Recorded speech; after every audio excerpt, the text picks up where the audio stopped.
Muy buenos días, buenas tardes, buenas noches, ¿cómo están? A la hora que sea que estén viendo este programa, esto es Panza Arriba, el podcast educativo donde hablamos sobre la educación en Mendoza, en Argentina y en otras partes del mundo. Estamos en nuestro 10º programa y bueno, esta vez tenemos a nuestra segunda invitada de este ciclo de programas que estamos haciendo, así que podés presentarte. Buenas. Bueno, buenas a todos, a todas y a todes quienes estén del otro lado. Un gusto estar acá con Damián, un gusto la invitación. Yo soy Mary Cortés, María Luz. Eh, sí, Me estoy enterando tu nombre. sí, te estás enterando a mi nombre real. María Luz. Soy estudiante de la Facultad de Ciencias Políticas, estudiante avanzada en la licenciatura de Trabajo Social. Actual consejera directiva de la Facu de Ciencias Políticas.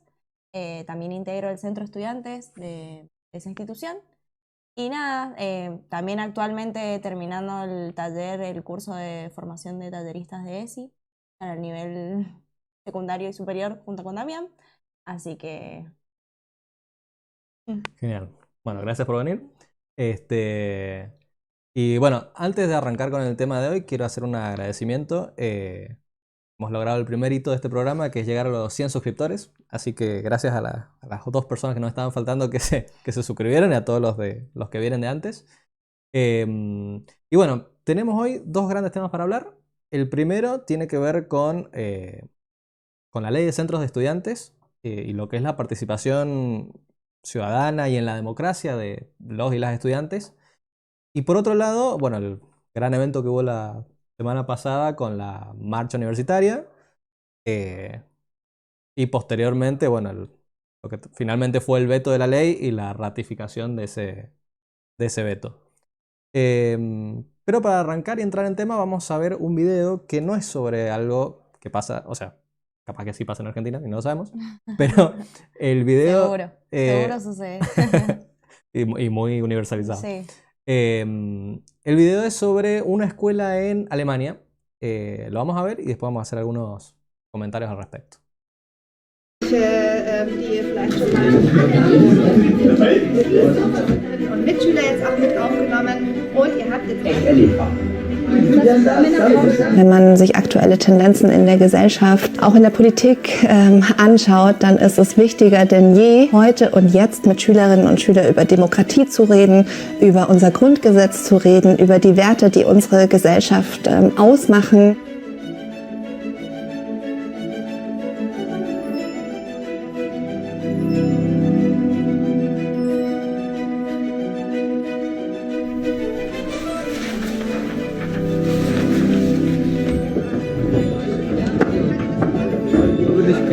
Ich glaube, ihr habt die Aufgabe nicht verstanden. Einfach was man denkt. sind jetzt gleich um. Man braucht diese Workshops, um jetzt den jüngeren Generationen auch zu zeigen, dass sie das sagen können, was sie wollen, jetzt bei der Meinungsfreiheit oder auch bei anderen Grundgesetzen, dass sie halt diese Rechte haben und diese Gesetze haben, an die sie sich zwar halten müssen, aber die auch viel Freiheit gewähren.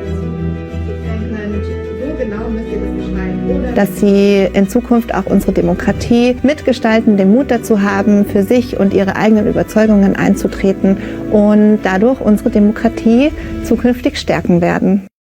Bueno, ¿qué se te viene a la mente con lo que acabamos de ver? Y a mí, hablando de que si se reproduce o no se reproduce en Argentina, para mí es muy común. Quizás no es, quizás se dimensiona de distintas formas el accionar de los docentes o tienen otras herramientas para hacerlo. Digo, hay muchas formas de acercar los valores de la democracia y para eso está la creatividad, digo. Pero se me vino a la mente como una experiencia muy personal que tuve en secundaria, en el magisterio. Llegó un momento en quinto año que a los estudiantes de todos los años nos sentaron en una jornada, eran un día Sí. entero, para charlar de las normas de convivencia. Ujú. Las normas de convivencia que estaban escritas en el cuaderno de comunicados, estaban estipuladas, tipo cuáles son las faltas de respeto, las bajas de puntos, la vestimenta, nada, todo lo que regla la buena convivencia entre pares y entre docente-estudiante también, digo. Bien. ¿Y cuántas cosas le faltan a eso? Digo, ya de una grande dice, ¿cuántas cosas le faltan a eso? Pero la experiencia fue muy copada porque es acercar democracia, porque nos dijeron como, bueno, véanlo, revísenlo y díganos como qué le falta, qué le sacarían, cómo lo volverían a redactar, como, y es un ejercicio de democracia, me parece, como estamos en una mini democracia en la escuela, que tiene sus normas, tiene sus reglas, tiene sus convivencias y que llevamos afuera. Estamos conviviendo con otros afuera también, entonces eso fue rápido. Bueno, eso es interesante porque se me viene a la mente, o bueno, es una reflexión que tengo muchas veces, y es que por ahí se pretende como sociedad que cuando chicos, las chicas salen de la secundaria ya tengan, no sé, toda una visión armada de la realidad y qué van a querer hacer y demás, y un grado de autonomía alto, y sin embargo, o sea, en teoría, para lograr un grado alto de autonomía, tenés que tomar decisiones. Total. Porque eso te va a implicar equivocarte, saber por dónde ir, por dónde no. Y es poco el espacio que les damos a los jóvenes para que puedan tomar decisiones en la escuela. Sobre todo porque, bueno, hay una constitución en la escuela que es muy de controlar cada cosa que van haciendo, que si van al baño, que no vayan a comprar. Sí. Que bueno, gran parte tiene que ver con el tema de la responsabilidad civil, que se vuelve un miedo en docentes de si los dejas salir o no y si le pasa algo. Pero bueno, eso lleva a que están todo el tiempo encerrados y después se topan con que salen de la secundaria y tenés que Tienen salir que a... afrontar un montón de decisiones. Sí, más definir una carrera universitaria cuando tenés 18 años y la tenés que definir ahora ya. Pará. Que lo puedo comparar con, no sé, se me viene también a la cabeza un momento de transición de la primaria a la secundaria, tomarse micros. Es como... ¡Oh! es como... Me desbloqueaste unos recuerdos. Y es como, es así, de repente te tenés que ir solo, tenés que hacer esto solo, ya estás grande. Y empezamos como a tener eso, momentos también de individualización muy grande. Y esto, no poder cometer errores. No poder cometer errores y no tener espacio para comentar con los otros el error también. Como, bueno, a mí también me pasó esto. Sí. Y ese ida y vuelta, no, tampoco, no sé. Sí, sí, totalmente. Y bueno, pensando justamente en que vivimos en un país con un sistema democrático en el que se supone, ¿no?, que el poder reside en el pueblo y que uno tiene que elegir a los representantes que van a ejercer ese poder y a tomar decisiones por uno, bueno, lo primero que uno tendría que poder hacer es decir, bueno, eh, ¿cómo elijo yo a las personas que me van a representar? Pero claro, si vamos al punto de que ni siquiera podés decidir si ir o no al baño cuando querés, por ejemplo, de ahí pasás a, dale, ahora elegí al presidente. Exacto, O sea, es una locura, una locura. bueno, y en relación a esto, pusimos el videito este de Alemania porque también consideramos que, no consideramos, notamos que en los países latinoamericanos y también en algunos países europeos y demás, lo vimos en este caso en Alemania, empieza a haber una crisis en cuanto a creer o no creer que la democracia funcione como sistema, porque, bueno, obviamente que, digamos, en el día a día, si la gente no consigue laburo, o no hay casa para vivir, bueno, el sistema es quizás lo último que les va a terminar importando. Entonces, bueno, y en relación a esto, un espacio de participación importante con el que ya contamos en las escuelas y tenemos una ley de la que vamos a hablar al respecto, es el de la ley de Centros de estudiantes. Exacto. Así que vamos a irla repasando. Esto lo pueden encontrar en la página del Gobierno de la Nación. Los puntos principales de esta ley. Bueno, acá está la sección de actualmente la página de gobierno, argentina.gov.ar, en el apartado de Educación, Ciencia y Cultura. Ahora nos juntaron todo en una subsecretaría. Pero Tampoco bueno. era tan importante. No, bueno, no, Tener un olvídate, ministerio propio. afuera. Así que acá como está el número de la ley, la 26877, y nos da como una pequeñísima definición de el centro de estudiantes es el lugar para que puedas hacer valer tus derechos como integrante de la comunidad educativa. Como que nos da ese primer... me parece que los muchachos no lo han cambiado mucho. Me da esa sensación. No lo han cambiado. Bien. Después, si van bajando, les recomendamos que cuando tengan un tiempito lo vean. No vamos a ver el texto completo de la norma acá, pero lo pueden leer también y pueden acceder desde esta página.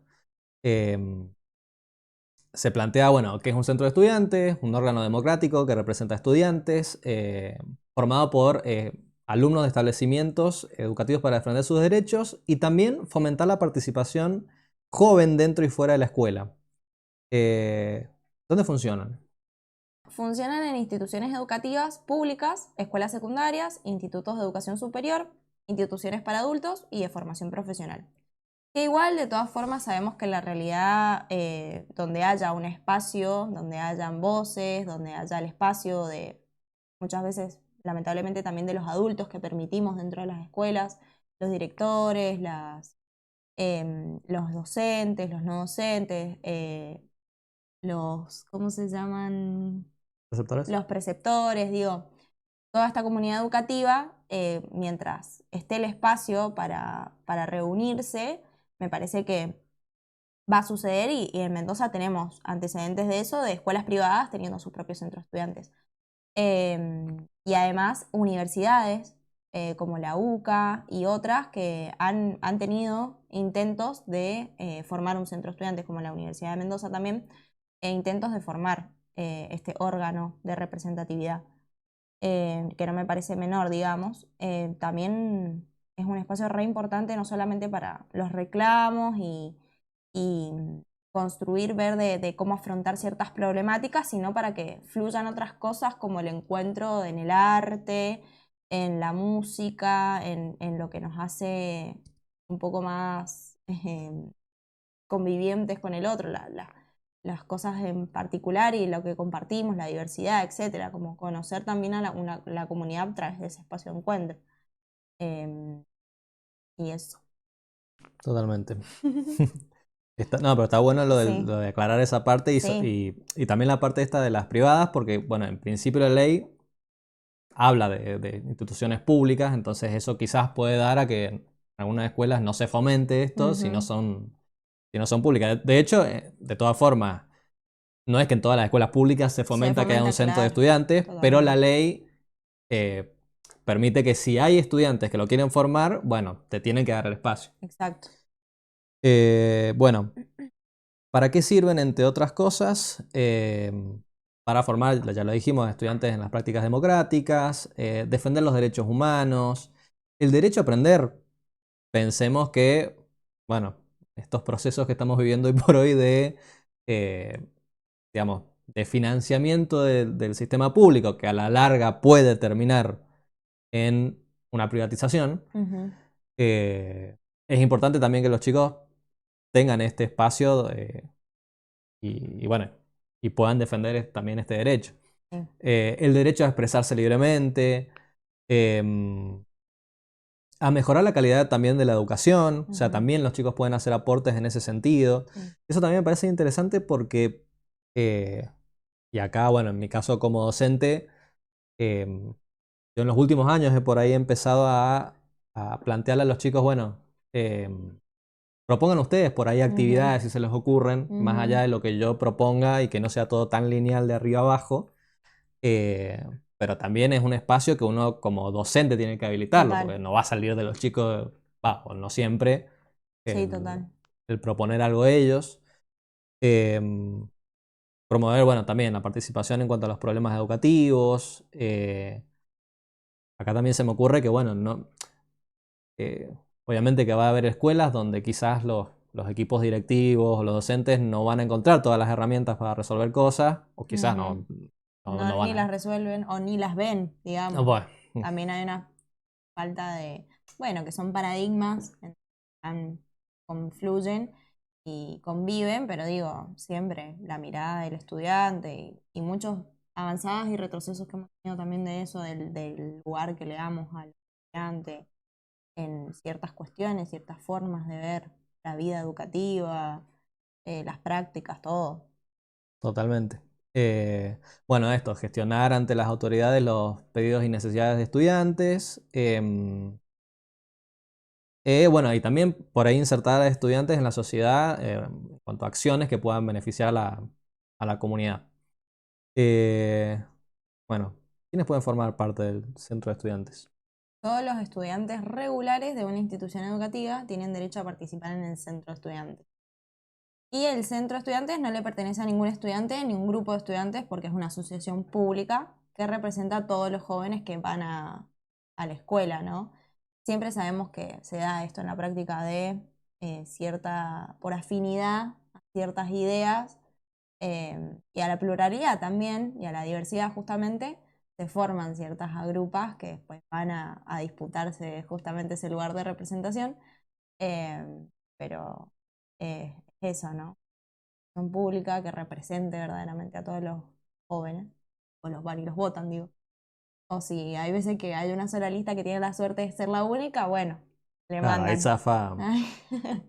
Bueno, pero está bueno también porque implica dentro de la misma escuela que hayan distintas corrientes de pensamiento y que les va a tocar argumentar por qué sus ideas serían mejor que las Exacto, de otras personas. totalmente. Em, bueno, después en cuanto a la organización, tienen que tener los centros de estudiantes un estatuto en el que se fije, por ejemplo, qué objetivos van a tener, qué funciones, cómo van a hacer la votación, si se va a integrar la comisión directiva y cómo, secretaría, distintos tipos de comisiones. Así que bueno, está bueno también porque no es que pueden ir a hacer lo que quieran, sino que No. tiene que estar todo en papel y a partir de ahí hay reglas que van a tener que ir siguiendo. Sí, es parecida a la práctica democrática de las elecciones legislativas, gubernamentales, municipales y las nacionales, digo. Y después, bueno, esto de las actividades de los centros que son las esperadas también un poco, de todo lo que tiene que ver con el ámbito artístico, lo recreativo, lo educativo, la solidaridad me parece que también ha sido muy fuerte. Los centros de estudiantes vinculándose con otros sectores de la sociedad, acá en la Asamblea por el Agua, los derechos humanos, o sea, muy, muy contundente esa vinculación. Y después, bueno, todo lo que tiene que ver también con lo deportivo, muy fuerte y, y toda esta actividad que está englobada más en la organización de los debates y las conferencias y las publicaciones en redes y demás. Parece que toda esa actividad es la más contundente dentro de los centros de estudiantes y la que lo hace vivir, básicamente. Totalmente. Se me viene a la mente con lo que decías más temprano respecto a- a esto, ¿no? De que hayan espacios donde se puedan encontrar, y por ahí muchas veces desde los mismos centros de estudiantes se plantean cuestiones como, por ejemplo, me acuerdo en su momento cuando fue el problema bueno, el problema, o sea, un problema, pero surgió el tema en la Uncuyo, en los colegios de la Uncuyo, con unos casos que hubieron de intentos de suicidio el año pasado, y los propios estudiantes planteaban, por ejemplo, que hayan espacios para hablar sobre la salud mental. Que digo, Completamente. por ahí muchas veces desde el mundo adulto se tiene miedo a estos espacios porque uno dice, no, bueno, los vas a poner ahí, van a hacer un quilombo, qué sé yo. No. Y sin embargo, muchas veces saltan con cuestiones que capaz que a vos como adulto no se te ocurren. No, Igual, bueno, como docentes nos falta mucha capacitación en ese sentido, que tiene que ver con las condiciones laborales y demás, pero tienen también este potencial los chicos de proponer estos espacios estos incluso. espacios, sí, también. Y bueno, de ahí han salido las expresiones más fuertes, digo, en el magisterio por una situación puntual de dos compañeras que eran novias, digamos, y un carácter homodiante de la preceptora se hizo una sentada, terminó en una sentada y terminó también en una confección de un documento que decía de respetar las diversidades, respetar la identidad de género tener más ESI en las escuelas, o sea, esto era una fuerte crítica a todo el funcionamiento institucional. Era como, bueno, ¿por qué sucede? No. De repente, che, falta un poquito de ESI, falta un poquito de contención, faltan espacios. Y también fue re buena experiencia. Es interesante eso que decís porque pienso que también, por ejemplo, la ley de ESI es del 2006 y sin embargo todavía tenés estas situaciones de, digamos, de personal adulto dentro de las escuelas que bueno, que pueden tener una actitud incluso hasta de odio con chicos por su forma de expresarse o de vivir el género o la orientación sexual. Que bueno, también está bueno, ¿no? Tener este contrapeso de parte de los chicos. Que no significa por eso que, lo que decía recién, que van a ir, que no van a tener ningún tipo de límite y pueden hacer lo que quieran, porque no, tiene que haber un reglamento y demás. Sí. Pero bueno, que se puedan escuchar las voces es clave. Bueno, y acá es una parte como media, un punto de inflexión, no, un punto para ponerle el ojo. Los centros de estudiantes sirven para hacer política. La palabra política significa ocuparse de los asuntos públicos, es decir, participar, formar parte de un conjunto social. De que si no lo hiciéramos, estaríamos vivos, no estaríamos vos y yo acá, no estaría nadie en este planeta porque vivimos con el otro. Ahí ya me sale mucho los sintetizadores. En este sentido, un centro de estudiantes es algo político, lo que no quiere decir que va a pertenecer o representar a un partido político, ni que su acción se limite solamente a la protesta. Es una organización que permite el ejercicio de la democracia. Te reí con eso que dijiste porque digo, a ver, el simple hecho de que podamos estar grabando esto y dando estas opiniones es un hecho político. Es un hecho político. O sea, que no haya ninguna ley que nos diga, che, no, ustedes no pueden ir y decir eso en redes sociales porque la vida política te lo permite o en otros procesos históricos no te lo permite. Pero bueno, creo que está bueno también romper un poco este miedo que hay en cuanto a la palabra política. Creo que también entiendo de dónde viene muchas veces es por ahí miedo a quedar pegado a algo partidario muy puntual, pero no por eso hay que convertirla en mala palabra. O sea, es lo que te permite transformar la realidad. Sí, totalmente. Por eso digo, cada acción que hacemos para acá, en el momento en donde estamos pensando que algo está sucediendo acá, algo me interpela, algo me moviliza, lo comento con el otro y el otro tiene una opinión y de ahí sale algo, más allá de que sea una acción o no, puede quedar una simple conversación, eso ya es política. El ida y vuelta, el encontrarse, termina, justamente, no, el límite no es la protesta. Sí, y también pensar que el hecho también de no manifestarse y aceptar la realidad tal cual también es una acción política. Totalmente. Porque, o sea, significa que estás diciendo, bueno, ok, todo lo que está pasando no tengo problema con eso. Aunque incluso te pueda estar afectando. Sí, también es una posición. Bueno, después viene esta última parte que es, digamos, qué hay que hacer para participar en un centro de estudiantes, ser alumno regular.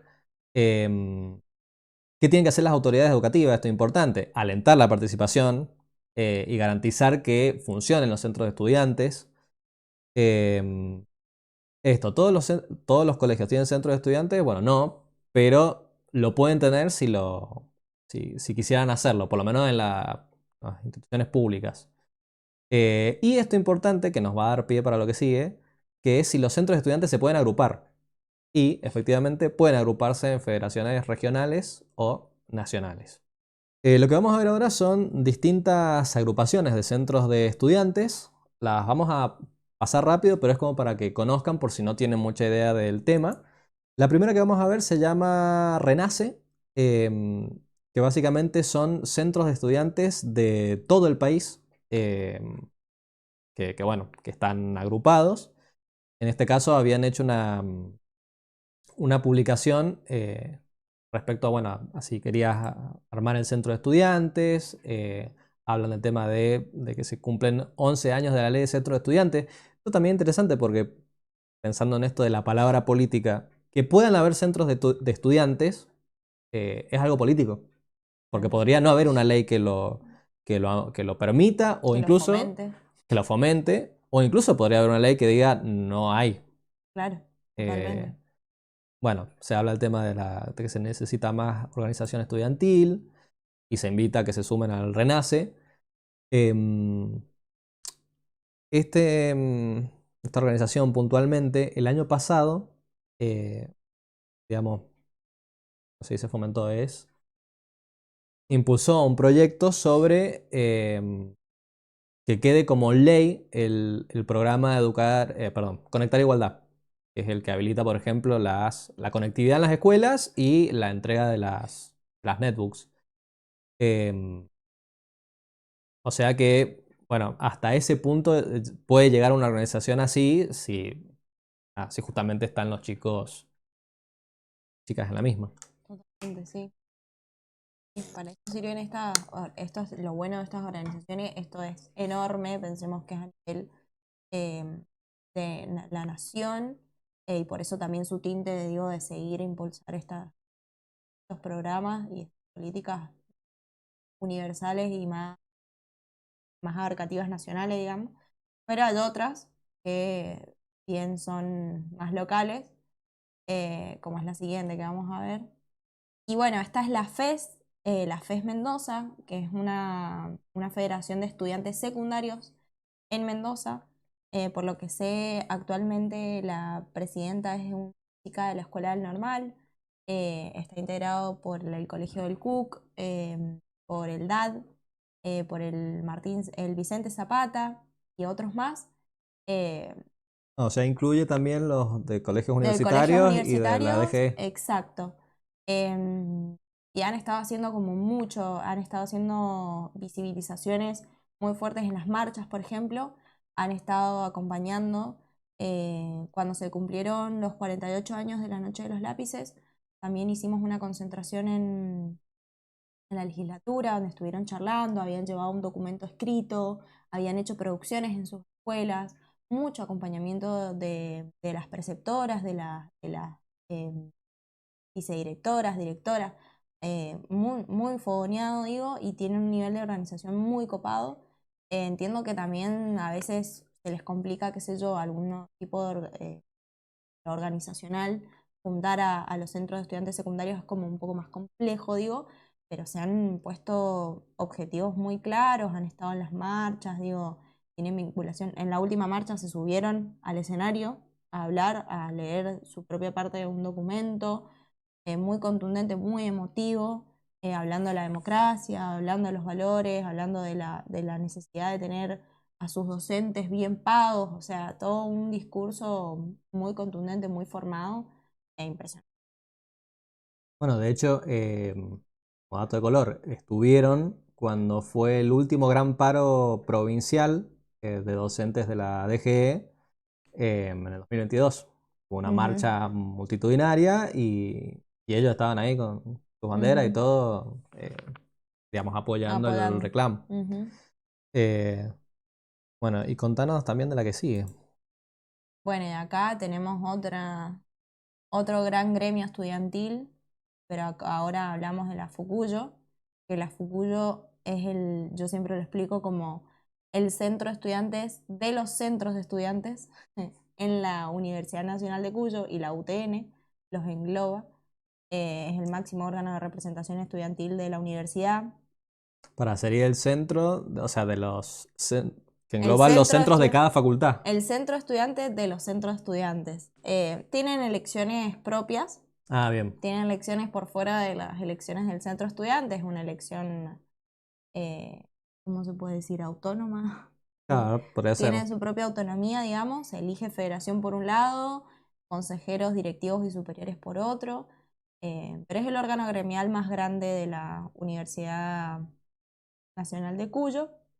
Y bueno, ha tenido sus instancias, tienen sus instancias de representatividad, engloba dos grandes fuerzas actualmente, digo, uno es la Franja Morada, quien tiene la presidencia, y la otra son otra agrupación mucho más horizontal, si se quiere, digo, porque pertenece a varias agrupaciones de distintos tintes políticos, todas del campo nacional y popular, digamos, o sea, y están conviviendo constantemente.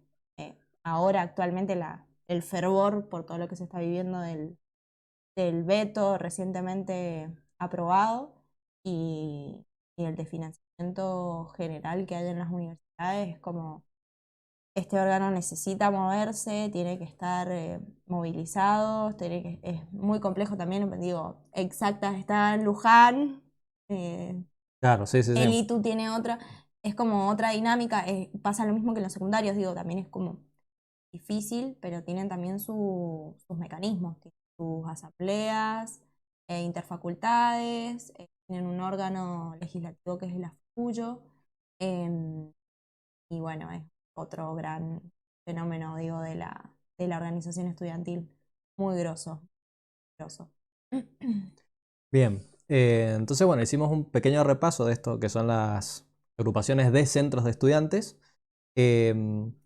Y por fuera o relacionado a lo que sería el tema de los centros de estudiantes, otra forma con la que contamos desde hace unos años a esta parte, para lo que sería la participación a nivel ciudadano en la democracia de los y las estudiantes en todo el país, tiene que ver con la posibilidad que tienen a partir de los 16 años de poder votar en las elecciones presidenciales. Bueno, tenemos acá entonces también en la página del Gobierno de la Nación muy resumido lo que es la ley de voto joven. Vamos a ver algunas cuestiones muy puntuales. Bueno, la primera obviamente es de que se permite que puedan votar a partir de los 16 años, cuando antes era recién a los 18. Hay que hacer una aclaración ahí que es como no es obligatorio el voto desde los 16, sino que está permitido votar desde los 16. Sí. La obligatoriedad sigue siendo de los 18, digo. Eso como que también es por lo menos fue un poquito, apenitas un poquito de revuelo en las elecciones. Exactamente. No, y fue también polémico el tema de cuando salió la ley en su momento. Sí, totalmente polémica. Bueno, después esto, si cumplís años el mismo día de la elección, podés votar siempre que tengas la última actualización de los 14 años del DNI. Sí, y si está actualizado el padrón también. Exactamente. Después, bueno, es para todo el país. Mira, acá lo tenemos. Para elección de candidatos nacionales, senadores y diputados para el Congreso de la Nación, presidente y vice. O sea que sí, son presidenciales y legislativos. Bueno, esto también es importante, que en el caso de votar, por ejemplo, gobernadores o concejales, claro, provinciales, ahí ya va a depender de la ley propia. Exacto. Pero para lo que sean candidatos nacionales, ahí sí pueden desde los 16. Empezamos entonces ahora ya la parte más específica que tiene que ver con la última marcha universitaria y, bueno, cuáles fueron sus causas y en qué sigue todo eso posterior a la marcha. Y vamos a comenzar para esto con un video de Chequeado en el que se explica cuál era o en qué consistía, mejor dicho, la ley de financiamiento universitario, que es la que se había presentado al Congreso Nacional y que es la que finalmente, bueno, terminó vetando Milei. Pero vamos a ver de qué se trataba. Con el presupuesto de las universidades en la Argentina. El Senado aprobó la Ley de Financiamiento Universitario que ya contaba con media sanción en diputados y el presidente Javier Milei confirmó que vetará totalmente la iniciativa. ¿Pero qué propone la ley? La norma declara la emergencia presupuestaria del Sistema Universitario Nacional para 2024 y busca atenuar el impacto de la inflación en salarios y gastos de funcionamiento. Sobre los gastos de funcionamiento, actualiza partidas del presupuesto 2023 según la inflación acumulada de ese año y propone un aumento bimestral según el índice de precios al consumidor, descontando los aumentos otorgados en lo que va del año. La iniciativa también establece nuevos criterios para la distribución del presupuesto entre universidades de acuerdo a factores como el número de estudiantes, tipos de carreras y la cantidad de egresados, entre otros. En cuanto a los salarios docentes y no docentes, la ley impone realizar una recomposición salarial teniendo en cuenta la inflación acumulada desde el 1 de diciembre de 2023 hasta septiembre de este año. y continuar con ajustes mensuales a partir de octubre según evolucione la inflación. La iniciativa se da en un contexto de caída del poder de compra de los salarios docentes. En agosto de 2024, la caída fue del 23,71% respecto de noviembre de 2023. De confirmarse el veto presidencial, el Congreso solo podrá insistir con la ley si reúne 2/3 de los votos en ambas cámaras. Si te interesó la info de este video, compartilo. Y si querés saber más sobre este tema, lee la nota de Rosario Marina en chequeado.com. Una locura primero que esta ley que ya fue vetada, digo, fue presentada el presupuesto es presentado por un bloque que después el mismo bloque termina votando su veto, ¿no? Eso como primera apreciación. Y Ahora habían sido los segundo, radicales, ¿no es cierto? sí, Tanto había que decirlo. santos La radicales. UCR y junto al PRO, por supuesto, pero digo, la UCR había llevado esta propuesta que es del Consejo Interuniversitario Nacional, en donde están los rectores, los decanos discutiendo con sus equipos técnicos, discutieron sobre cómo armar este presupuesto y hay que decirlo, era un presupuesto súper ajustado, no le ganaba la inflación, no eran que estaban queriendo aumentarse el sueldo, sino recuperar de toda la caída y de todas, bueno, las paritarias no cumplidas, no ganarle a la inflación, la suba de precios, la suba de los alquileres, se los llevó puesto todo el contexto y no era, como te digo, apuntar hacia algo más, sino que era Sí, nada, para zafar, básicamente. Básicamente, exacto.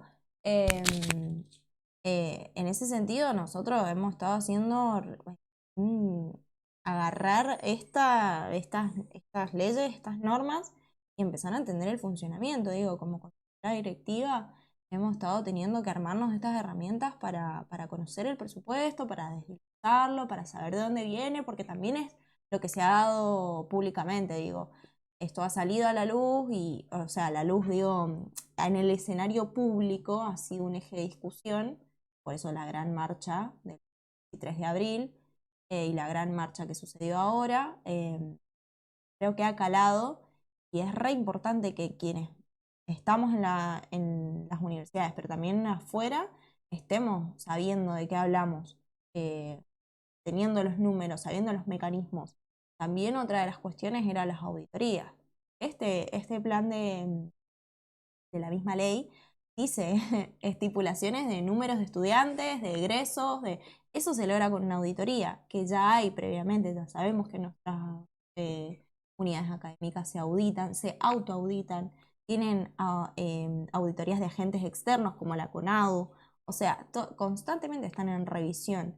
Y eso particularmente en la Facultad de Ciencias Políticas ha sucedido, digo, la decana ha salido a decir, chicos, a ver, nos auditan todo el tiempo, auditan a la Secretaría Académica, auditan a SAPOE, auditan a todos nuestros órganos. Entonces, como esto era una miseria, fue vetada, pero nada, zafar. Sí, no, además, bueno, como decías vos, dentro de la misma ley, que no salió, planteaba que hubieran auditorías mensuales hechas por la AGN. Y bueno, y eso es lo que finalmente terminaron dándole de baja, o sea que no se sabe hasta qué punto realmente querían auditarlas o no. Y por otro lado, está muy bueno el gráfico porque se hace mucho hincapié en el tema por ejemplo, de la malversación de fondos en cuanto a los gastos de funcionamiento y demás, y de que eso es lo que lleva a la mala calidad de la educación hoy por hoy. Y sin embargo, la gran parte de la torta se la llevan los salarios docentes, Claro. que es los que han venido perdiendo con la inflación. O sea que así fuera que todas las universidades malgastaran todos los fondos de funcionamiento, digamos, la universidad misma no te paga el sueldo. No, totalmente. Está dividido en incisos y el inciso primero del presupuesto, que es el 90% del presupuesto, son salarios docentes.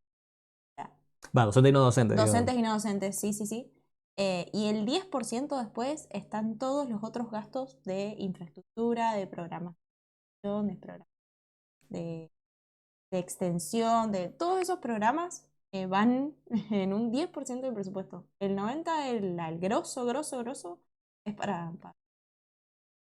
Claro, incluso, y aparte pienso yo, si incluso en ese 10% funcionara tan mal como dicen, y vos no tendrías digamos, no tendrías o no habrías tenido durante todos estos años las universidades funcionando, los comedores, las becas, los espacios deportivos en las universidades, los espacios de salud en las universidades, porque, por ejemplo, en la UNCUYO te permite tener tu propia obra social si no tenés, Total. si sos estudiante, entonces... Tenemos un hospital universitario. Claro. Sí, son varios a nivel país. Ujú. Bueno, lo que vamos a ver a continuación son algunas cifras que tienen que ver con la parte ya más específicamente salarial, que explican, bueno, el porqué de esta marcha que se ha producido y está hecho por el sitio Grito del Sur. Más que recomendado que lo sigan si no lo siguen. Bueno, el título de este posteo es No hay plata, los datos que explican la marcha. El primero es el siguiente. Que en los primeros 8 meses de este año las transferencias a universidades cayeron un 30% en términos reales en relación con el 2023 y que el gobierno no ha realizado transferencias de capital. Esto en relación a lo que salía en el video respecto a la pérdida del poder. Positivo. Exacto. Ujú. Después la otra es desde noviembre del 2023, los salarios docentes universitarios cayeron un 23,7% en términos reales. Nuestro país tiene uno de los salarios universitarios más bajos de la región.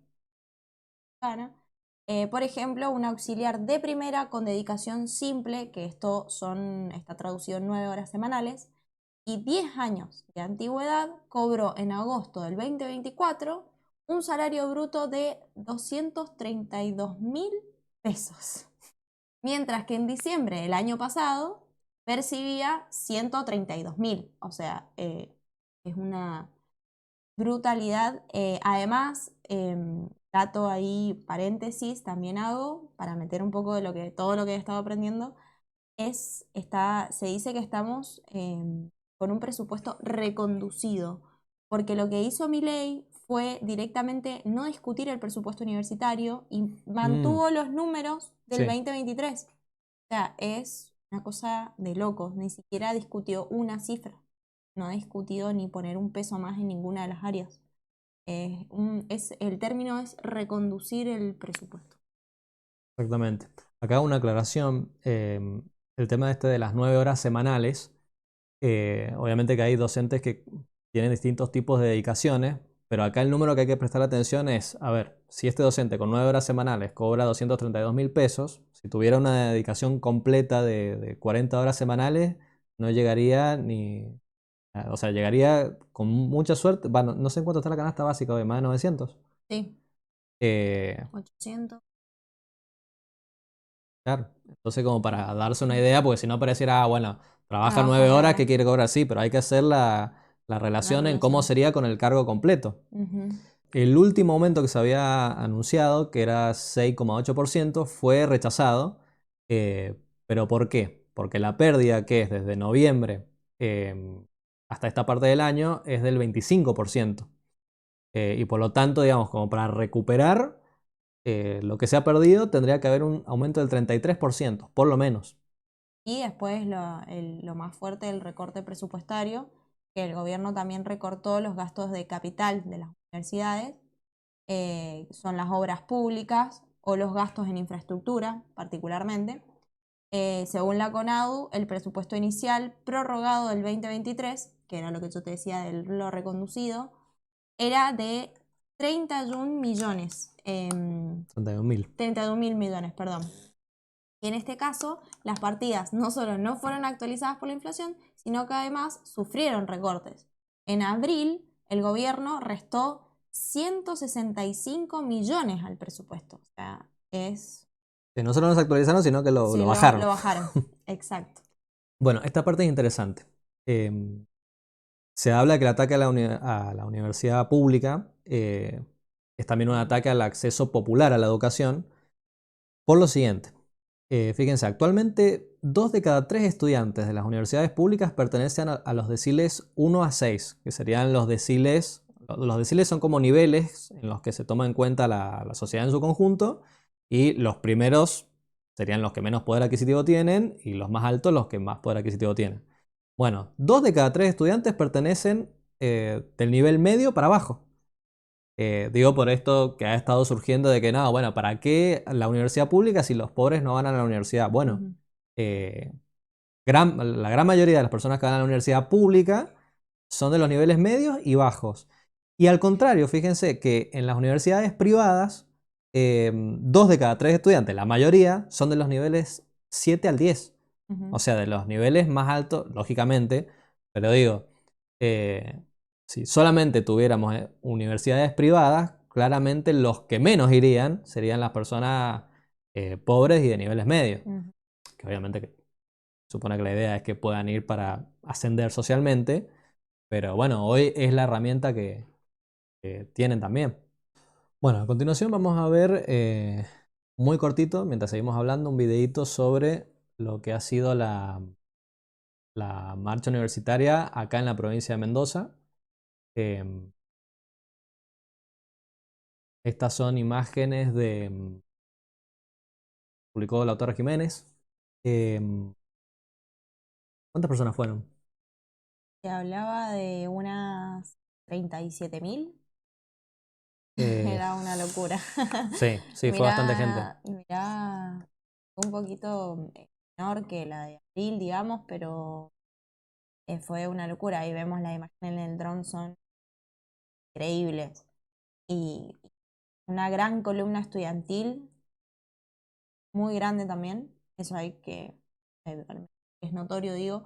En la otra como que estaban un poco más divididos, pero ahora fue como muy grande la columna estudiantil. Y también muy grande, bueno, se sumaron muchos movimientos sociales.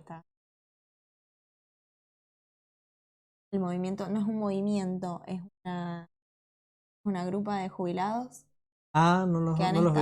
han estado con sus propias asambleas y han estado con sus propias movilizaciones en las distintas plazas.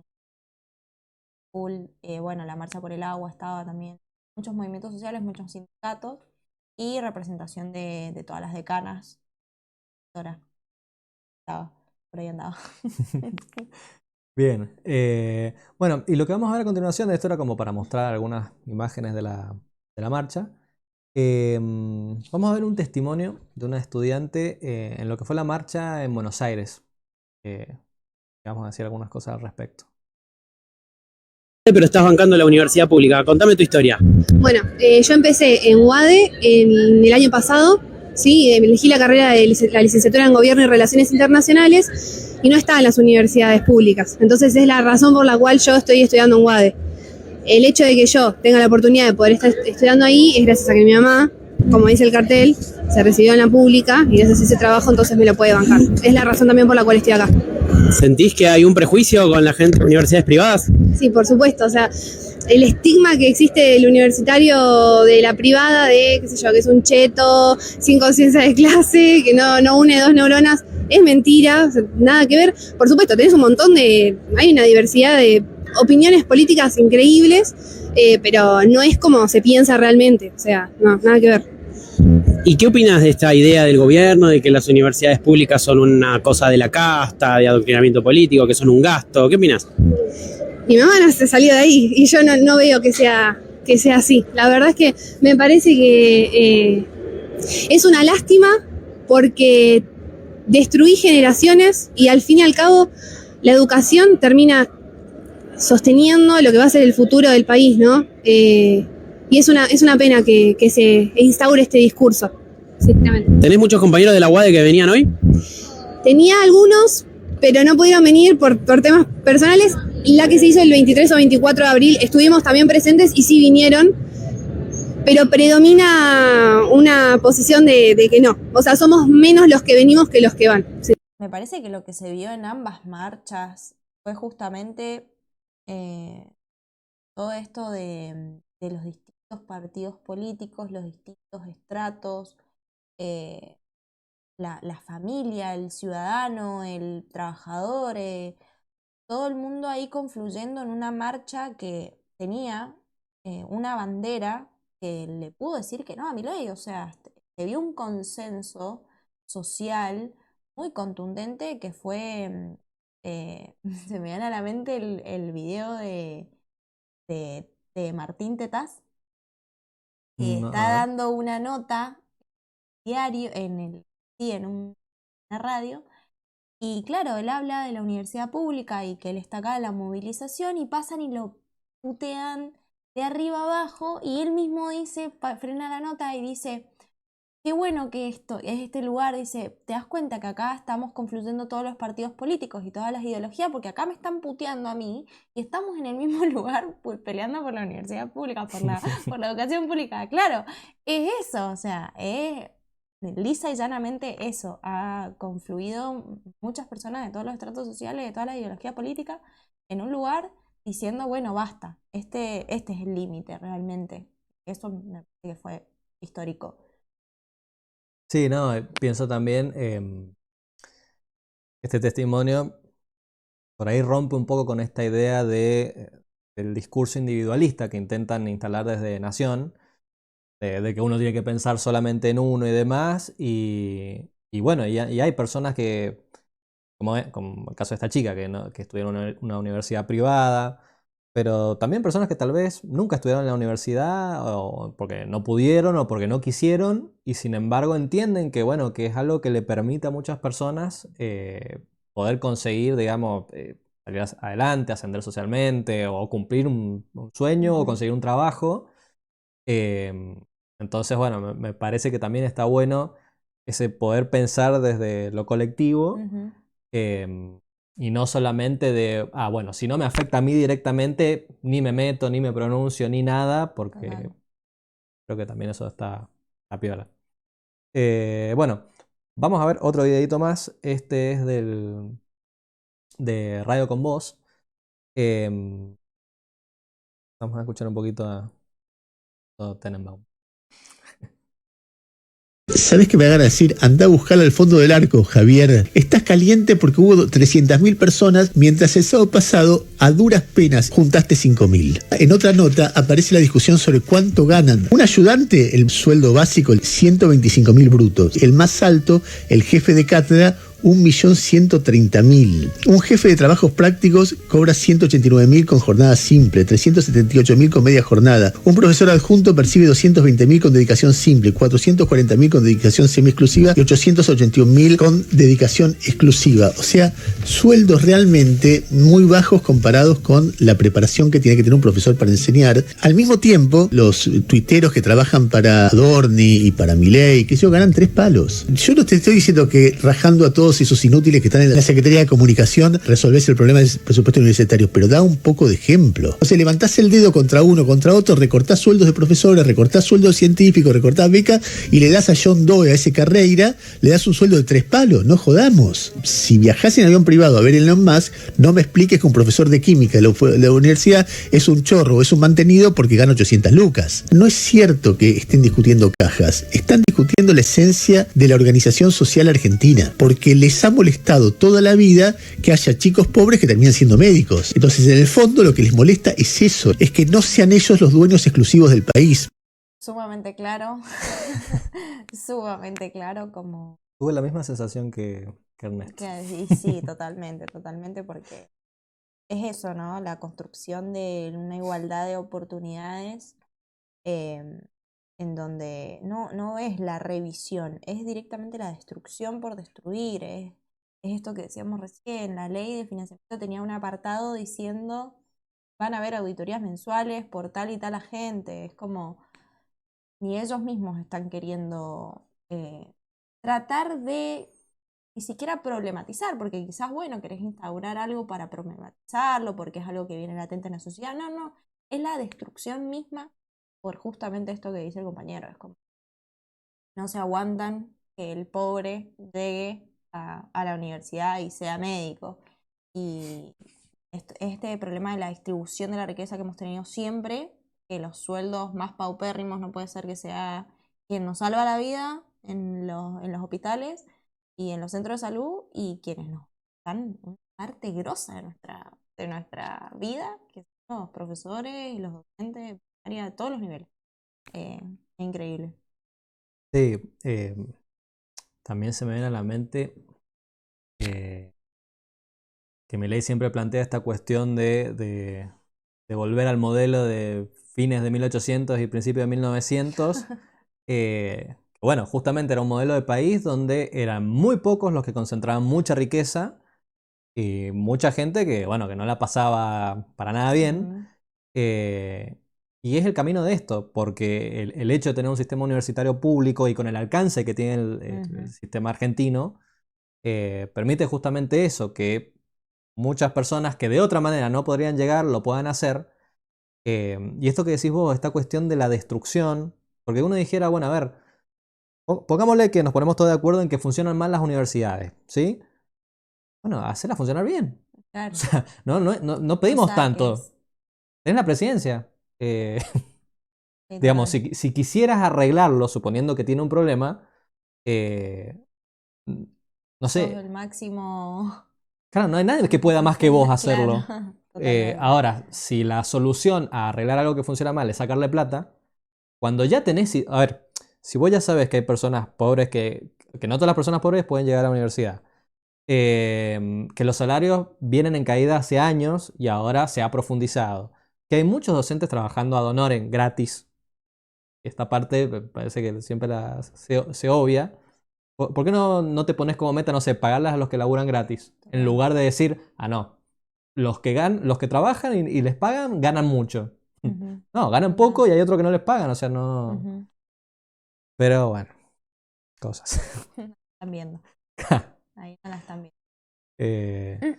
Bueno, tenemos un video más publicado por La Izquierda Diario, en el que sale uno de los militantes, Lucas Bonfante, que da su opinión respecto al tema de las auditorías. Un consenso generalizado, ¿no? Que las auditorías deben realizarse. El tema es quién las va a auditar. Yo les pregunto a ustedes, incluso también le pregunto a todas las personas que están en la casa, ¿quién va a ser el que audite las universidades? ¿Caputo? No sé, yo empezaría por auditarle las cuentas a él todos los meses, a ver qué pasa con la plata que se lleva al exterior. O empezaría, por ejemplo, a auditar qué se hizo con los más de 44.000 millones de dólares. Es que corres el eje a propósito para no auditar yo creo que todo el tiempo le corren el eje. No, entonces yo creo que todo el tiempo hay un intento por parte del gobierno más preciada de la educación pública. Todo el tiempo hay un intento de contarle las costillas a las universidades, a los comedores, a los trabajadores, como están haciendo con los trabajadores aeronáuticos, que son trabajadores. Ahora, a los multimillonarios del país, a los que se llevan la plata todo el tiempo al exterior, no les proponen auditar ni controlar nada. Entonces yo pregunto, ¿quién va a auditar? Si es la comunidad universitaria, la comunidad científica, los estudiantes, los docentes, los no docentes, en comisiones autoorganizadas que auditen el funcionamiento y a dónde van los recursos, yo estoy de acuerdo. Ahora, a Caputo, que no puede justificar un solo dólar de todos los que se fugó, yo a él no le voy a dejar que... Volviendo, queda claro igual. Bueno, acá me parece interesante el tema, volviendo al tema de las auditorías, porque de repente se pone el foco, digo, a mí no me parece para nada mal que se hagan auditorías en la universidad pública y en cualquier organismo público, pero de repente pareciera que las universidades públicas son, bueno, o son uno de los únicos organismos del Estado que funciona mal, y de repente nos olvidamos que, no sé, venimos con aumento de pobreza sostenido desde el 2015. Hemos tenido 10% de aumento de pobreza en tan solo 9 meses y no veo a nadie diciendo que haya que auditar a los políticos, por ejemplo. O, bueno, lo que decía el compañero respecto al tema del el préstamo al Fondo Monetario Internacional, que incluso también es una de las críticas que por ahí se le hace a Alberto Fernández de haber continuado con la deuda sin investigar un poco más qué pasó de fondo. Y llega este nuevo gobierno y tampoco está interesado en trabajar con qué pasó ahí con esa deuda. Sí, además es como también muy fácil instalar, le ha facilitado los medios de comunicación también a Milei, es instaurar estas cuestiones que vienen de algo que es como, bueno, también nos falta al mendocino de Mases apropiarse de un proceso, de su propio sistema. Volvemos también al punto inicial de aprender a hacer democracia, aprender de las instituciones, aprender cómo funcionan para reconocer lo que hay algo que acá no me incomoda o no me cierra. También ha faltado ese puntapié inicial para empezar a decir, bueno, tenemos que saber de esto, tenemos que saber cómo funciona, qué es el Fondo Nacional, desde hace cuánto. Porque también a la época que quiere volver Claro. Milei, digo, también ahí empezaron los endeudamientos y la timba financiera, digamos, con qué fin se hizo eso. O sea, es volver a repasar históricamente, porque es historia, digo, y volver a repasar esto, cómo se conforma el Estado, cómo está conformado los presupuestos, de dónde viene la plata, a dónde va la plata, porque eso también está instalado, digo, con mis impuestos, vos está. Uf. Entonces es una locura de que no, bueno, y hay otros impuestos que deberían también cobrarse, digo, a gente que va y compra un yate de no sé cuántos millones de dólares y lo puede traer perfectamente hasta acá sin decir nada, y lo mismo con los dólares que vienen y blanquean.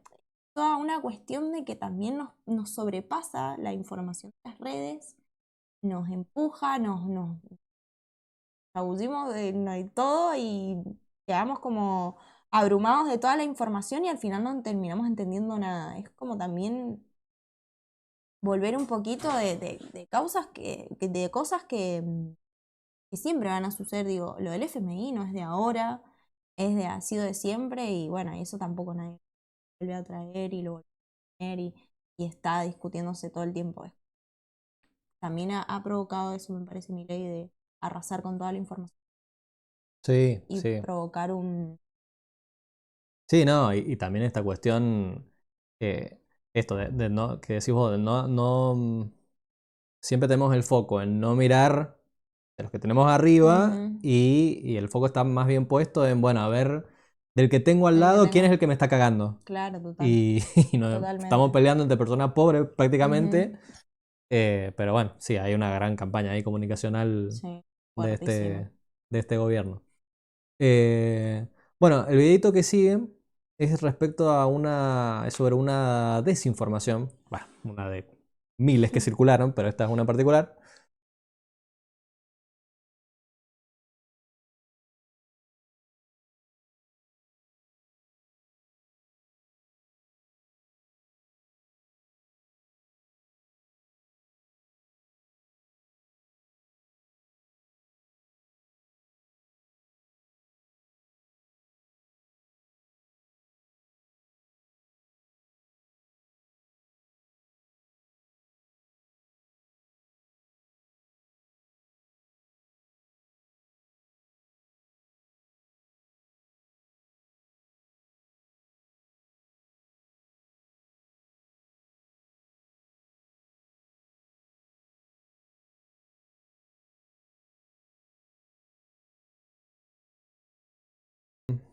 A esta desinformación que vimos, un poco lo traemos a colación porque ha estado circulando mucho el discurso de personas que por ahí decían, bueno, en este caso obviamente es una noticia falsa, pero obviamente que dentro de la misma marcha universitaria, no sé, han estado los principales sindicatos a nivel nacional, personajes como Massa, Larreta, Lustó, etc. Personas que incluso cuando les tocó gobernar también hicieron ajustes, aunque no a este nivel. Y muchas personas, el discurso que toman, personas digamos que no están a favor de que se desfinancie la universidad, es, no, bueno, yo no voy a la marcha porque como en la marcha están estas personas y yo no quiero quedar pegado a estos movimientos, a estos personajes, entonces yo no marcho, entonces yo no lucho. Y me parece que ahí se abre un debate interesante. Sí, además de que, bueno, esto de la marcha es política, la marcha es política. Por supuesto que es política. Sí, spoiler. Spoiler, sí es política. Totalmente, porque primero que el reclamo, el objetivo es ir contra algo que está mocionando un gobierno nacional ejecutivo, entonces por supuesto que es político, empezando por ahí. Y el mecanismo, digo, de la lucha y demás, lo es. Y, y no, esto de porque está el otro también refleja de nuevo el individualismo y el dejarse correr también por todo lo que uno ve es impresionante. O sea, una de las fotos era totalmente falsa de otra marcha de la CGT y esta, o sea, era y estigmatizando y el estigma. También había mucha persecución de los artistas, porque también venimos de digo, como nos arrasan las noticias, también venimos de un desfinanciamiento a todos los medios de comunicación, digo, o sea, es una locura y esos personajes también estaban ahí, también eran parte de todo ese encuentro público en donde confluyeron muchas cosas. Por ejemplo, se me vino a la cabeza, digo, los artistas, digo, pero muchas otras personas importantes en distintos mundos de la política, del arte, en particular, pero de muchos mundos, digo, y eso para mí es como, a mí me parece fantástico, es como, pero es lindo eso, es lindo que esté sucediendo, que muchas personas se encuentren y sean de distinto palo. Sí, que puedan encontrar también una lucha en común. Total. Digamos, el discurso de la grieta viene de hace muchos años, pero cuando encontrás algo en donde decís, bueno, sí, no pienso exactamente igual que esta persona, pero coincidimos en un punto importante. Y que no sea solo el fútbol, salir campeón del mundo, claro, etcétera, o sea, todo lo lindo, sino... Qué bien que ahí había muchos libertarios y peronistas y zurdos festejando justo. Exacto. Bien, esto que sigue a continuación es una publicación que han hecho en conjunto universidades de todo el país, básicamente, que son 5 mentiras y verdades respecto a las universidades públicas. Vamos a ir viendo cada caso cuáles son estas mentiras y verdades. Bueno, la primera es esta. Inventan estudiantes para cobrar más fondos. No se puede decir seriamente esto. No puede ser. ¿Lo querés leer o lo leí? Sí, lo leo. En Argentina el presupuesto universitario no se asigna a las universidades por cantidad de estudiantes. Se actualiza según el último presupuesto consolidado y tienen en cuenta varios componentes como salarios docentes y no docentes, gastos de funcionamiento e inversión para la ciencia y la tecnología, que era uno de los puntos, digamos, que justamente agregaba la ley de financiamiento de empezar a hacer auditorías por egreso, digamos. O sea, la auditoría ya estaba, digo, empezar a vincular el número de egreso con el presupuesto asignado. Punto interesante, digamos, a reverse, pero no salió. No, y lo interesante de esto es cuántos, digamos, dirigentes políticos del oficialismo salieron a decir esto y es como, chabón, tenés ahí la info. O sea. Sí, total. Bueno, el segundo es los pobres no entran a la universidad. Y bueno, el dato es que el 48,5% de los estudiantes inscriptos en materias en el 2024 están por debajo de la línea de la pobreza. Casi 7 de cada 10 alumnos de los 2 millones que componen el sistema universitario público tienen padres y madres que no fueron a la universidad y son la primera generación de su familia en acceder a la educación superior. Bueno, clave en esto el tema, o sea, cuando hablamos del tema del ascenso social, esto, que una persona sea la primera en la familia que va a la universidad, del conjunto familiar, bueno, habla de posibilidades que antes no tenía la familia y ahora sí puede. Ahora, probablemente, capaz que si tiene que pagar, no sé, 200 lucas por mes de una cuota, Sí, claro. se vea más disminuido, digo, no solamente ya está en peligro, digo, de la historia, ya por lo menos en Mendoza sabemos que, digo, la suba del boleto a cuando el año estaba 70 y este año está 650 pesos. Locura. El comedor universitario también ha subido un montón, digo, hay muchas cosas que para rever y repensar antes que decir que los pobres no es una... A ver, para sostener las trayectorias, digo. No, digo que lógicamente se entiende que también es un número alto porque también es un número alto el de pobreza a nivel nacional. Totalmente. Pero bueno, así todo indica que todavía es un espacio en el que personas que están por debajo de la línea de pobreza pueden acceder. Sí, pueden sostener, digo, por eso los inscriptos a las materias del 2024 me parece un buen índice, digo, porque gente que se está inscribiendo, está cursando, está yendo a rendir, o sea, no es menor, no es que es solamente el dato de quien mandó la inscripción. Claro. Es un buen dato, digo, para usarlo también. Exactamente. El que sigue, bueno, no se audita lo que no se audita lo que gastan. Bueno, este es como un poco más extenso. Los gastos de las universidades se componen en un 90% de salarios, que es lo que hablábamos más temprano, registrados, y un 10% en gastos de funcionamiento, o sea, servicios públicos, el servicio de limpieza, la seguridad, los seguros, las reparaciones y un mínimo equipamiento, que se rinden. Las universidades son las entidades del sector público más controladas y auditadas, incluso lideran el ranking que elabora la Agencia de Transparencia de la Jefatura de Gabinete de la Nación, tienen auditorías internas, propias y externas del Congreso de la Nación, más evaluaciones de gestión propias y externas, por ejemplo, de la CONAU. Y todos los meses entregan al Ministerio de Capital Humano su información de personal y presupuesto. O sea, esta información va directamente a un sector del gobierno nacional. Por esta pregunta también que hacían en el video anterior. Tienen sus agentes externos, agentes internos, o sea, públicos, y autoauditadas, digo, Exacto. personas que muchas veces nosotros tenemos estudiantes egresados de la casa, Facultad de Ciencias Políticas, que integran estos cuerpos de autoauditoría, o sea, es impresionante. Exactamente. Bueno, este fue otro interesante.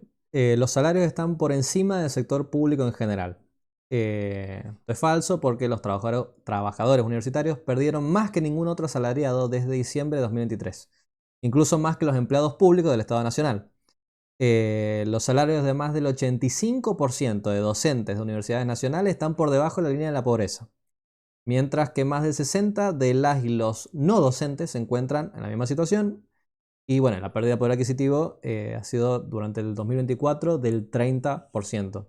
Acá lo que me parece interesante es que también entramos en esta de, bueno, no, si cobran por encima del resto ya está bien.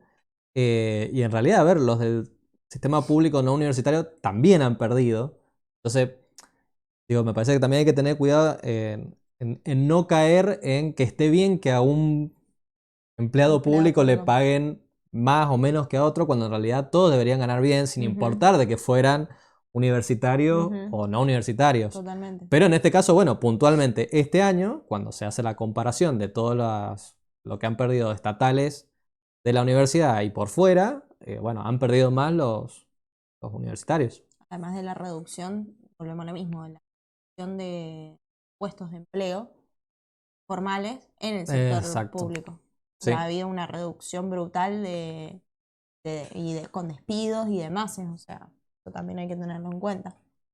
Exacto. Y bueno, vamos al último, que es el de que la ley de financiamiento universitario atenta contra el equilibrio fiscal. Es esto que hablábamos, no sé si en algún momento o fuera de la grabación, pero es esto de que no querían, el presupuesto que había armado el CIN no era para nada de evolucionar a otro nivel los salarios o de ganar aún más, sino que era un piso para ganarle a la inflación, básicamente, claro, que era lo que decían el resto de los otros videos, digo, y de las formas de financiamiento de la ley de financiamiento, que esta ley, aprobada por ambas cámaras en el Congreso por amplia mayoría, representaba apenas un 0,14 del PBI.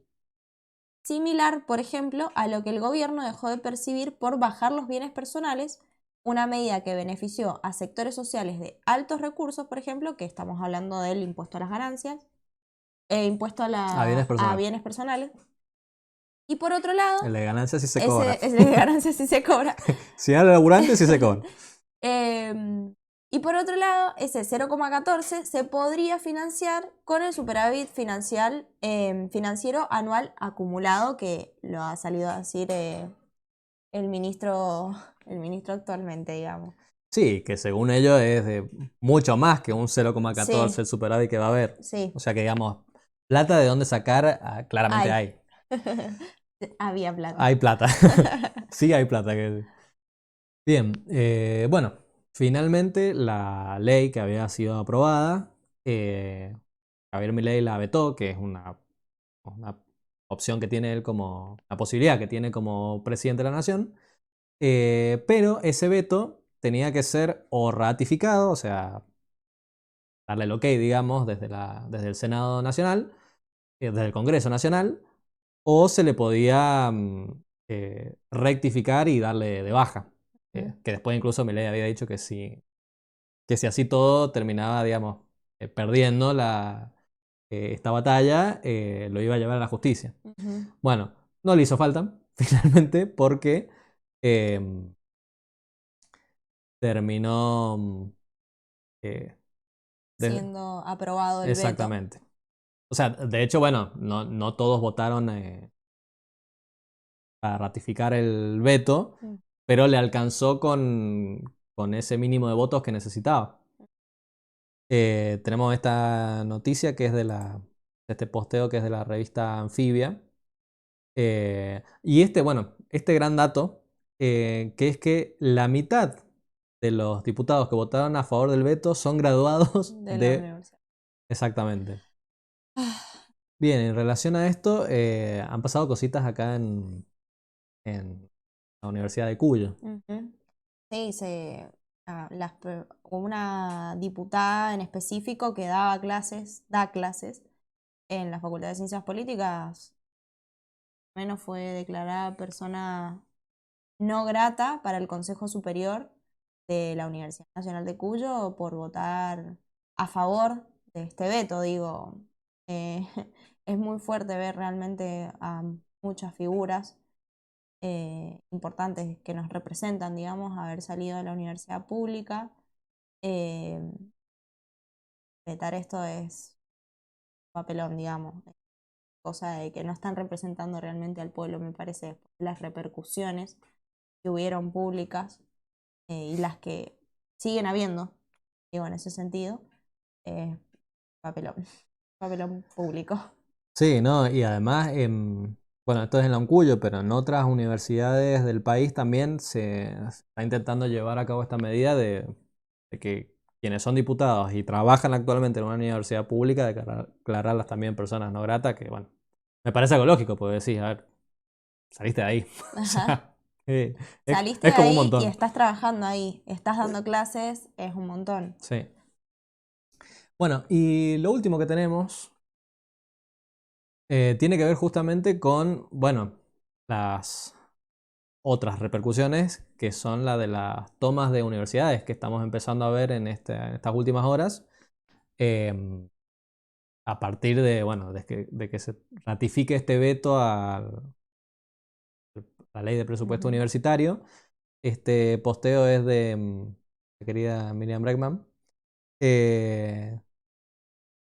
Y ha hecho un compilado sobre las distintas tomas en distintas partes o sea, en distintas universidades a nivel nacional. Lo cual, digo, también me trae... o sea, creo que está bueno esto como para recordar que no es la primera vez que ha pasado esto a nivel nacional. No, sí, antecedente histórico digo, también de los docentes, digo, la carpa blanca, y hemos salido muchas veces a la calle encontrándonos con otras luchas, digo, también, que ha confluido en momentos históricos, como el cordobazo, el mendozazo, el viborazo, que ni más ni menos hicieron que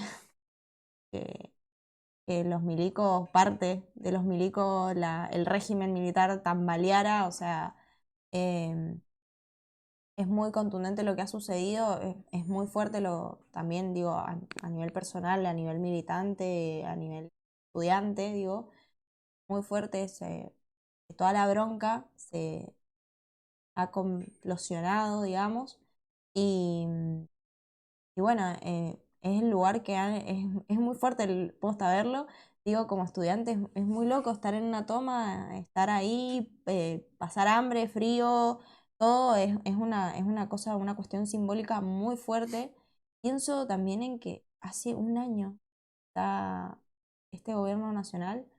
Digo, que el futuro va a ser como mucho más eufórico, con mucha más contundencia, con mucha más furia, con mucho más enojo. Y eso se ha visto en las pocas horas donde han tomado más de 30 facultades, digo, ha sido el foco siempre Buenos Aires, digo, pero con 9 facultades tomadas, pero ha sido muy, muy fuerte, muy fuerte. Sí, no, y creo que también está bueno poder terminar con el mensaje de que, bueno, de que si bien hoy por hoy hay muchas cuestiones que le podemos criticar al Estado y a todos los gobiernos que han pasado últimamente, pero muchas de las pocas o medianas cosas buenas que hoy por hoy tenemos han sido gracias a luchas. O sea, nunca a la clase trabajadora se le ha dado nada gratis. O sea, siempre, trabajadora estudiantil, siempre ha sido a costa de movilizaciones, de marchas, de tomas, de huelgas. También sangre entre medio, digo. Bueno, Sangre, gente, muerte. Torturas. Sí, cuestiones muy, muy fuertes, con mucha violencia, digo, cargadísimas de violencia. Entonces, nada, por ahí hay personas que tal vez no tienen quizás no sé, una vida de lucha o costumbre de estar en estas situaciones. Y por ahí piensan, bueno, capaz que, no sé, voy a la marcha y no se dio marcha atrás desde el gobierno, listo, no salgo nunca más. Sí. Y es como, bueno, esto es un caminito. Y en otros momentos se han conseguido cosas. Y si hoy queremos conseguir cosas, va a tener que ser va a tener que ser interviniendo. Sí. Somos parte de un todo. Sí, parte de la organización, digo, es fundamental tener en cuenta, digo, esto, lo de los objetivos, pensando que a Milei le queda un año, o sea, quedan 3 años, está bien, por más bronca que tengamos, también volviendo a las discusiones más temprano, ¿qué también le haría a nuestra democracia? Digo que ya hemos tenido presidentes que se han ido, digo, han ido el helicóptero. Pero que también le haría a nuestro tejido social también que se termine de destruir con una furia y toda esa violencia encarnecida en las calles.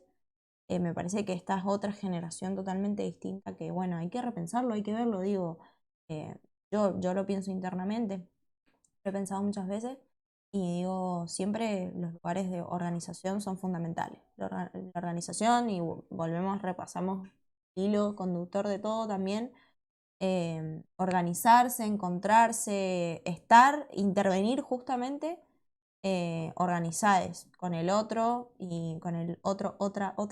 Y nada, eso como darle fuerza también, como para no hacer que se sienta toda una cuestión individual de yo salgo y bueno, después me vuelvo a mi casa y así como más, no, el poder de la organización me parece. Bueno, creo que estuvo bueno eso como Para cerrar. para cerrar. Bueno, ¿cómo la pasaste? Bien. ¿Bien? Muy bien. Bueno. Muy bien. A pesar de la alergia y del Michi, de nuestro... No, muy El compañero bien. Diego que nos estuvo Acompañando. en parte del programa. Sí, sí. Muy bien. Gracias. No, gracias a vos por venir. ¿Algún chivo que tengas ganas de pasar? ¿Redes? No, si hay que decir algún chivo, estudien ciencia política. Dígale a sus hijos que estudien ciencia política. Sí, Estén, claro, a cualquier, digo, carrera universitaria, pero bueno, yo soy parte del centro estudiante de la Facultad de Ciencias Políticas, así que también estamos en campaña para tirar ese chivo también. No, pero bueno, mis redes son Mary Cortés con doble Z. Y bueno, hay distintas redes de los centros estudiantes para seguir. Bueno, está bueno también promocionar todos los espacios de derechos humanos que hemos nombrado un montón, y otros espacios de movimientos sociales re piola, pero nada, darse a cualquier espacio que pueda confluir en una organización, siempre estás armado. Genial. Bueno, y nada, si han llegado hasta acá, las recomendaciones de siempre, los pedidos de siempre, si les gustó este programa, suscríbanse, denle like, ahí arriba están todas las redes sociales, nos pueden seguir, comenten si les gustó algo de esto, no sé, si les gustaría que agreguemos otra cosa en algún programa futuro, y bueno, nada, nos estaremos viendo en el próximo programa. Adiós.